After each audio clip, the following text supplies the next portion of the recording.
예, 왔습니다. 왔어요. 더벅서 리뷰하는 꿀버릇장이 또 왔습니다. 벌써 4편이네요. 개판이 상태로 세상에 내놓은 1편과 그걸 보충하는 2편 영상, 그리고 꿀벌장의 승리를 증명했던 3편 영상에 이어서 외전이 4편까지 다루게 되었습니다. 이것도 참 인연이라면 인연이고 악연이라면 악연이네요. 제가 어떤 만화를 이렇게 오래 다루는 경우가 없는데 더벅서는 무려 4편이나 있을 말이죠. 여러분은 제가 더벅서 외전편을 어떻게 생각하실 것 같나요? 이전의 영상을 한 편이라도 보셨던 분들이라면 알겠지만 당연히 족같아! 라는 평가가 나올 거란 건 이젠 안 봐도 비디오죠. 그래서 오늘도 꿀버릇장은 어김없이 갑니다. 더벅서 외전은 무엇 때문에 저를 원호인 꿀벌장으로 만들었는지, 어떤 부분이 이렇게 꿀버릇장의 리뷰를 4편이나 만들게 만들었는지 지금 출발해보도록 합시다. 렛츠고! 이전에 더벅서를 깔 때 귀에 못이 박히도록 했던 얘기가 있었습니다. 진정성 증명의 부족으로 인한 전달력 부족에 대해서 말이죠. 그때는 챔피언이라는 캐릭터들이 인생이니 뭐니에 대해서 시합하기 전까지는 이빨만 뒤지게 깔아가 인생이라고도 할 수 있던 링 위에서는 정작 제대로 된 걸 보여주지 못해 캐릭터가 말하고자 하는 걸 전혀 전달받지 못했다는 얘기를 했습니다. 이번에 다루는 외전에서도 얘기는 비슷하지만 조금 다릅니다. 인제라는 캐릭터는 챔피언이 아닌 상태로 시작합니다. 아직 무럭무럭 크고 있는 성장형 캐릭터로 등장하는 인제는 이전에 더벅서에서 볼 수 있었던 챔피언들의 배부른 고충과는 사뭇 느낌이 다르죠. 챔피언들은 이미 복싱에 관해서는 탑을 찍었던 존재들이기에 나는 왜 사는 걸까? 재밌는 거 없나? 같은 소리나 하고 있었지만 인제는 일단 챔피언이 되는 심플하고 뚜렷한 목표가 정해져 있는 본연적인 캐릭터니 말입니다. 그렇다면 인제라는 캐릭터의 빌드업은 필연적으로 따라 붙어야 할 겁니다. 충분한 시련과 고난에 따른 고통, 깊은 고뇌가 그를 챔피언의 길로 만드는 과정이 있어야 하고, 이 과정에서 작품은 인제라는 캐릭터의 도자를 빠져들게 하는 작업을 잘해야 할 겁니다. 더벅서가 과연 이 작업을 잘했을까요? 잘했다고 생각했으면 이 리뷰가 애초에 나오질 않았겠지요. 인제는 정말 사이코패스라고 해도 무방할 정도의 캐릭터로 나옵니다. 그냥 사이코패스도 아니고 너무 노력만 하다 보니 뇌도 근육이 되어버린 노력 사이코패스로 말이죠. 인제는 스톰맨을 이긴 후 승리와 성장의 선순환을 맛봅니다. 성장의 성취감, 승리가 주는 달콤함이 노력을 즐거운 것으로 만들어 다시 성장하고 승리하는 선수란 말이죠. 하지만 이를 계속 이어나가다 보면 언젠가 체력적 한계가 오거나 오만해져 정신적 한계가 오는 건 당연. 인제는 결국 몸을 빡세게 굴린 탓에 시합에서 패배하게 되고 휴식기를 갖게 됩니다. 이것이 인제의 첫 번째 시련인 거죠. 인제는 이 시련을 어떻게 대해야 할까요? 아무리 멘탈이 강한 인제라 해도 이 시련이 그렇게 쉽지는 않을 겁니다. 관장도 말하길 흐름을 타고 높게 올라갔던 사람일수록 패배감은 더 큰 법이거든요. 하지만 세상에, 인제는 눈도 깜짝깜짝 안 한 채로 체육관에 등장합니다. 마치 정말 단 한 번의 고민도 없었다는 듯이 말이죠. 저는 이 부분에서 인제라는 캐릭터의 엄청난 거리감을 느꼈습니다. 성장 만화의 큰 재미를 담당하는 부분 중 하나는 독자와 캐릭터의 감정 공유입니다. 캐릭터가 성장통을 느끼면서 고뇌하거나 이를 극복하여 굳은 의지를 다졌을 때, 그리고 승리했을 때의 기쁨을 같이 나누기 가장 좋은 장르가 성장 만화죠. 하지만 이 장면을 보십시오. 인제는 무뚝뚝한 웃음을 지닌 얼굴을 비추고 난 뒤 계속해서 등만 보여주며 퇴장합니다. 마치 독자와 캐릭터를 일부러 분리라도 하려는 것처럼 의미심장한 표정을 보여주며 어딘가를 바라본다거나 의미심장하게 주먹을 쥐는 것 같은 독자가 캐릭터에게 스며들 시간은 전혀 존재하지 않죠. 이런 분리가 작가가 의도한 바일까요? 분리를 통해 곤욕몬 마냥 미지성, 돌발성을 강화해 사이코스러움을 강조하려는 걸까요?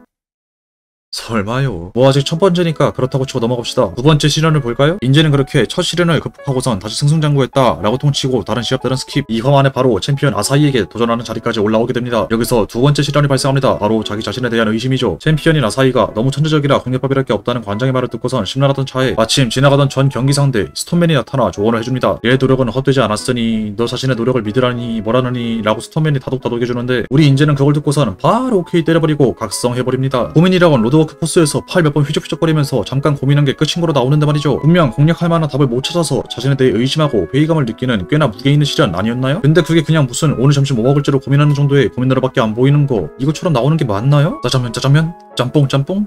모르겠다. 아무튼 뭐 그렇게 초스피드로 또 깨우침을 얻은 우리 인제, 관장님의 제안으로 일본으로 가서 노력의 천재인 요토제 초론을 받고 와 챔피언 타이틀전에 도전하게 됩니다. 그리고 여기서 세 번째 시련이 등장하죠. 인제는 아사히와의 챔피언전을 치르면서 유토한테 지옥 훈련을 받았을 때를 떠올립니다. 매일매일이 지옥 같은 훈련의 연속이었기에 정신을 잃기 직전까지 가는 시련을 겪지만 샌드백치드 말고 떠오른 잠깐의 과거의성 때문에 한계 돌파 초각성을 해버리고 맙니다. 아니 뭔, 이런 장면 자체가 나오는 걸 뭐라 하는 건 아닙니다. 미친듯이 훈련을 하다가 정신을 잃어버리고 정신을 잃은 상태에서 자신의 과거를 되짚어보는 장면들은 많이 나오니 말이죠. 근데 진짜 깨닫는 게 빨라도 너무 빠릅니다. 어떻게 이렇게 중요한 장면이 단 6분 만에 지나가 버리죠? 이 장면은 인제라는 캐릭터의 감정을 독자들에게 전달하기 아주 좋은 소재들입니다. 과거를 하나하나씩 봐가며 어린 시절 멋있었던 아버지에 대한 회상으로 그 경험을 공유하고, 학교 폭력을 당할 때의 억울함과 무기력함, 그리고 이를 극복해나가며 스스로에게 당당해지고 싶다는 의지를 다진 그때를 회상하며 독자들이 인제라는 캐릭터에 스며들게 하기 아주 좋은 장면이었단 말입니다. 회상을 너무 길게 하는 건 좋지 않지만 이건 짧아도 너무 짧잖아요. 히로시의 회상 같은 역할을 할 수 있었던 장면이라고요. 아무튼 이렇게 고된 시련도 6컷의 아주 짧은 회상만으로 시련으로 쉽게 넘어가 버린 우리의 사인지 패스. 한계를 뛰어넘은 빤치로 아사히를 빡게 만드는데 성공은 합니다만 그 한 방을 먹이고 나서부터는 개같이 쳐맞다가 1라운드는 끝. 관장은 더 이상 이길 방법이 없다며 항복할 것을 제안하지만 인제는 예전부터 쳐맞는 거는 잘했다고 어필하며 라운드를 이어갑니다. 이제 네 번째 시련 아사히와의 라운드가 다시 시작되고 예상대로 인제는 쳐맞습니다. 하지만 쳐맞는 데에는 똑같은 인제. 그간 깎은 노력으로 고통을 참아내는데 성공한 근육괴물 인제는 지속적인 카운터를 날려 서로 녹다운을 했다가 마지막에 일어나 승리를 거머쥐게 됩니다. 이 장면은 뭐가 이상한 것 같나요? 여기서도 앞에 말했던 바와 동일하게 시련을 통해 인물에게 몰입하는 시간이 부족합니다. 인제는 뒤지게 맞습니다. 많이 맞았겠죠. 근데 작품에서 보여지는 샌드백 시간은 얼마 되지 않습니다. 해봤자 5컷 정도만 맞고 엄청난 상처나 이상 현상이 없습니다. 다리만 좀 호달달 떨리는 걸로 나왔죠. 이 장면은 너무너무 시시합니다. 물론 이 타이밍에 들어가 있는 게 맞는 장면이긴 합니다. 엄청 불리한데도 개같이 쳐맞으면서 버티는 장면. 하지만 전혀 초절하지 않죠. 전혀 뭉클하지 않습니다. 왜 저렇게까지 하는 거지?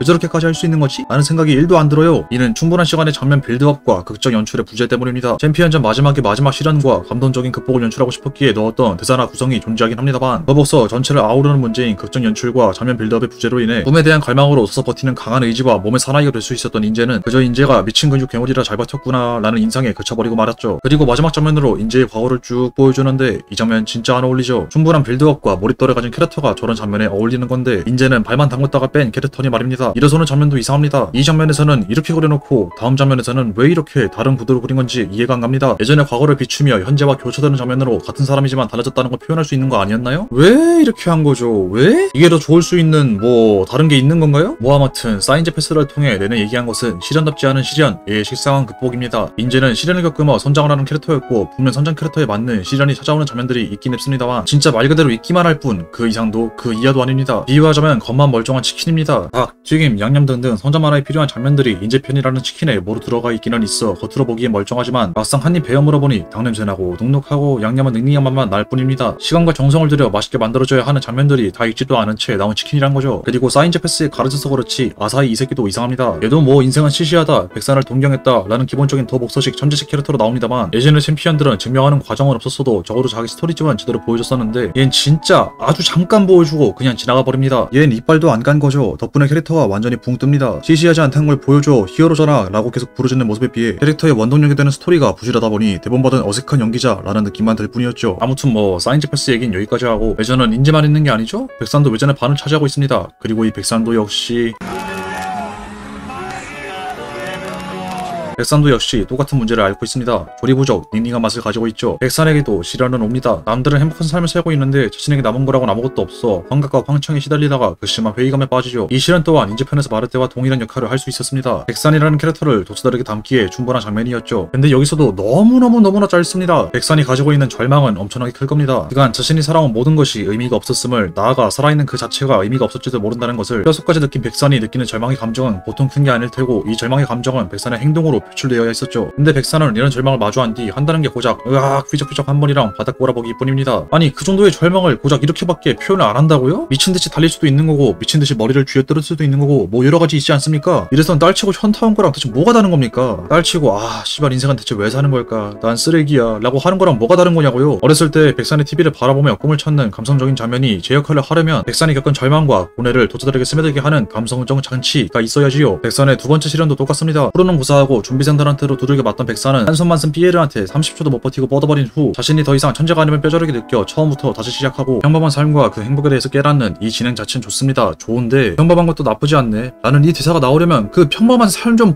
보여달라고. 네가 뭔 평범한 삶을 어떤 감정으로 살았는지 또 스킵합니다. 또 평범한 삶을 살아가는 백산의 모습, 즉 과정을 싹 다 스킵해놓고 결과만 저렇게 달랑 내놓으면 저게 와 닿겠냐고요 저게. 그리고 인제와의 챔피언전까지 가는 과정도 스리슬쩍만 보여주곤 다 스킵해버립니다. 이게 대체 뭔? 아무튼 그렇게 타이틀전에서 만난 둘 다리 장애인이 된 백산은 인제한테 정말 개같이 처맞고 포기할까 생각하지만 꼬치가 여태까지 노력한 걸 보여주지도 않고 쓰러질 거냐 라고 꾸짖는 소리를 듣고 다시 일어납니다. 근데 여태까지 얼마나 노력을 했다고. 그렇게 다시 일어나 버티기를 시전한 백산. 허나 이런 수법으로 인제를 당연히 기에 역부족이었던 백산은 다시 처맞기만을 시작. 꼬치로 다시 일어나 샌드백 마냥 처맞기만 하는 백산을 보고 이건 좀 아니었나? 이를 시전하고 바로 항복을 권유합니다만 지금까지 처맞은 게 아까워서라도 끝까지 가기로 결심. 다시 개같이 처맞으며 한 번씩 반격을 하다가 사고를 내뿌리고 말죠. 이때부터가 진짜 지옥의 시작입니다. 백산은 인제에게서 이상함을 느낍니다. 팔꿈치로 눈이 조져진 이후부터 백산이 거의 실명 상태인 사람인 것 마냥 움직이기 시작했기 때문이죠. 백산은 흔들립니다. 인제와 지금까지 쌓아올린 게 고작 이런 사고 하나 때문에 무너지는 것이 너무나 부조리하고 불합리하다고 생각해 혼란에 빠지죠. 여기서 꼬치의 한마디 뭐하고 있나? 일부러 져 주기라도 할 생각이냐? 저 선수가 그걸 바라기라도 할 것 같냐? 상대가 진심으로 덤벼오면 너도 진심으로 바라주란 말이야. 말이다. 와우!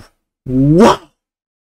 여기가 바로 첫 번째 지옥, 더벅서에 적은 더벅서 목적복 지옥입니다. 우리는 본편에서 귀에 딱지가 생기도록 들었죠. 누구를 통해? 바로 더벅서에서 그렇게나 띄워주지 못해 안달이 났던 그 제이를 통해서요. 그 제이가 뭐 했습니까? 무슨 복싱을 했습니까? 상대에 맞추는 복싱, 기만 복싱 했었죠? 그게 구원이랬죠? 사랑이랬죠? 6까지 구원했었죠? 근데 이제 와서 진심 타령. 진짜 기가 찹니다. 기가 차. 제이는 이로써 작품 공인 병신이 되어버렸습니다. 그냥 터지지 않는 성능 좋은 샌드백 제이로 남게 되었네요. 지옥은 이게 끝이 아닙니다. 말하는 곧바로 우리를 두 번째 지옥으로 초대합니다. 백사는 코치의 말을 듣고 전력으로 인재를 패기 시작합니다. 인재는 시야가 거의 다 가려진 상태지만 최선을 다해 백사를 상대하고 그 모습에 백사는 자기 인생을 돌아보는 독백을 하기 시작합니다. 두 번째 지옥, 친구 지옥이죠. 가족도 친구도 모두 필요 없다고 생각했는데 너만은 계속해서 날 진심으로 봐주고 있었어.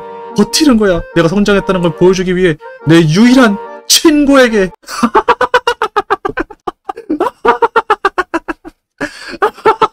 친구래요, 친구. 진짜 씨발 어이가 없어서. 진심으로 봐주긴 뭘 봐줬습니까? 인재의 인생에 분명 백산이라는 사람이 크게 영향을 미친 건 맞습니다. 그가 이래서는 계기가 됐고 극복해야 할 대상이 됐던 것도 맞죠. 근데 인재가 백산만 보고 달려온 겁니까? 백산이라는 사람을 바라봤던 사람입니까? 아니죠. 인재는 자기 자신의 변화와 복싱에 대한 꿈을 보고 달려온 거였고, 백산을 극복의 대상으로는 진심으로 대했을지언정 백산이라는 사람을 진심으로 본 사람은 아닙니다. 급식 때 개같이 좁힘당하던 시절 이후로 처음 만나는 건데 백산에 대해 뭘 합니까? 알기를. 친구 같은 소리 하고 있네. 아니 인재가 워낙 호흡구 천사라서 먼저 백산을 친구로 인정해주면 모르겠는데 백산이 먼저 인재같이 친구니 뭐니 거리는 건 진짜 그냥 기가 찹니다. 경기는 결국 백산의 승리로 끝납니다. 둘은 훈훈하게 마무리 지은 뒤 나중에 또 만나 시합에서 겨뤄 1대1의 전적을 남기죠. 둘은 6까지 불러 사적으로 만납니다. 이런저런 얘기를 하는 샷이 나오며 슬슬 엔딩 문구가 나오는데 여기가 마지막 지옥, 링 지옥입니다. 더벅서는 각자의 삶을 마무리하며 작품 또한 마무리됩니다. 향년 몇 세로 별세했다 라는 단어를 땡땡이 나이로 자신의 링에서 내려왔다 라는 단어를 쓰면서 말이죠. 예, 이 표현 자체는 괜찮습니다. 자신의 링에서 내려왔다. 자신의 링에서 내려왔다.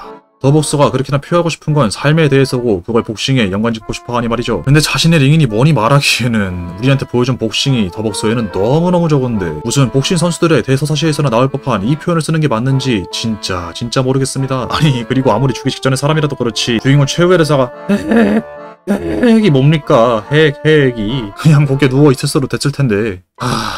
아무튼 이렇게 더벅서의 모든 지역문은 다 건너왔습니다. 이제 전체적으로 정리 한번 하고 마무리해보죠. 더벅서 외전은 이렇게 정리할 수 있습니다. 성급하고 어설프고 설익은 채로 결과물을 내놓았다. 유편을 메시지에 번복지어 마무리를 짓고 나보니 맞다 인재랑 백산 얘네도 있었지 하고 짬처리한 느낌입니다. 애초에 이 에피소드들은 외전이라는 이름을 달고 짧게 만들만한 분량이 절대 아닙니다. 캐릭터들의 내면을 성장을 다루는 스토리인 만큼 묘사는 깊어야 하고 시련과 여정의 과정이 매우 중요하죠. 하지만 더벅서는 결과만을 중요시 여겼고 이 결과로 앞에서 말한 겉만 멀쩡한 치킨이 되어버렸습니다. 이전에 더벅서에서 말했던 과정 없는 결과, 증명 없는 진심, 이 강화된 게 외전이라고 볼 수도 있겠네요. 참네. 더벅서 외전은 진짜 짧게만 하고 가려 했는데 어쩌다 보니 제 영상들 중에서도 제일 길은 영상 중 하나가 돼버렸네요. 화수는 제일 짧은데 말입니다. 정지훈 작가의 차기작이 궁금해집니다. 더벅서는 본편 이후로 안 보려 했지만 워낙 요청이 많은 작품이기도 했고 볼 때마다 저로 하여금 가장 풍부한 감정을 주는 작품이기도 하고 조회수가 가장 잘 나오기도 하는 고마운 작품이니 뗄 수가 없더군요. 때문에 전작인 모기전쟁과 차기작도 궁금해졌습니다. 언젠가 리뷰해봐야지요. 저도 어쩌면 더벅서를 진심으로 바라봐주는 단 하나의 사람일지도 모릅니다. 세상에 이 정도로 더벅서의 시간을 할애하고 생각하는 사람이 작가 말고 또 있기나 할까요? 어찌 보면 참 빌어먹을 악연일 수도 있겠네요.